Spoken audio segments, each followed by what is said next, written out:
زیاتر لە هەفتەیەکە ئەمریکا هۆشداری پلە چواری داوە. داوای لە هاوڵاتیانی کردووە سەردانی عێراق نەکەن.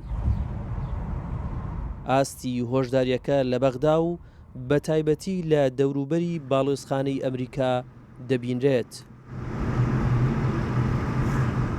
باڵۆزخانەی ئەمریکا لە بەغدا لە بەیاننامەیەکدا ئاماژەی بەوەدا ئەو گروپە عێراقیانەی کە لەلایەن ئێرانەوە پشتیوانی دەکرێن هەوڵیان داوە دیپلۆماتکارە ئەمریکیەکان تیرۆر بکەن. حکوومەتی عێراقیش بە بەرپرسیار دەزانن. پاش 12 کاتژمێر لەو بەیاننامەیە گروپەکانی بەرەی مقاومە لە عێراق بە 2 موشک و 3 درۆن هێرشیان کردە سەر بنکەی پاڵپشتی دیپلۆماسی ئەمریکا لە فڕۆکەخانەی بەغدا. ئەم هێرشانە ڕۆژانە بەردەوامە. کورد داوا دەکات بۆ فراوان نەبوونی جەنگ پەنا ببرێتە بەر جێبەجێکردنی دەستور. طبعا هەموو کات و هەموو قۆناغێک دەبێت حکومەتەکان ملەتی خۆیان بپارێزن و بەنسبەتی عێراقش بە بەردەوامی بە پێی دەستور ئەوە هاتووە کە نەخاکەکەی دەبێت بەکار بهێنرێت بۆ هێرشکردنەوەی سەر وڵاتانی دەوروبەر دەبێت دیپلۆماسیەکانش بپارێزێت.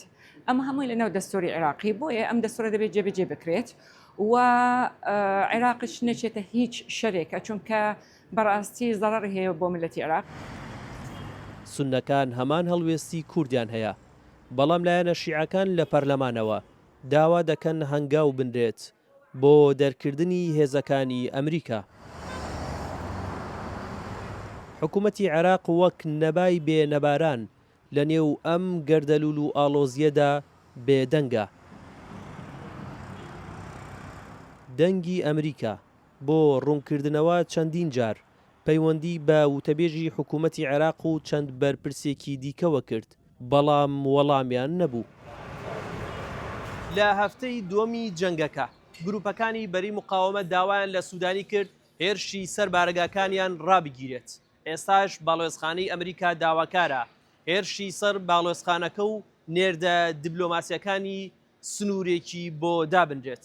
بەڵام کێشەکە لەوەدایە سوودانی حکوومەتەکەی کاربەڕێکەرە و دەسەڵاتیش لای چوارچێوەی هەماهەنگیە. هونەر ئەحمەد، دەنگی ئەمریکا، بەغدا.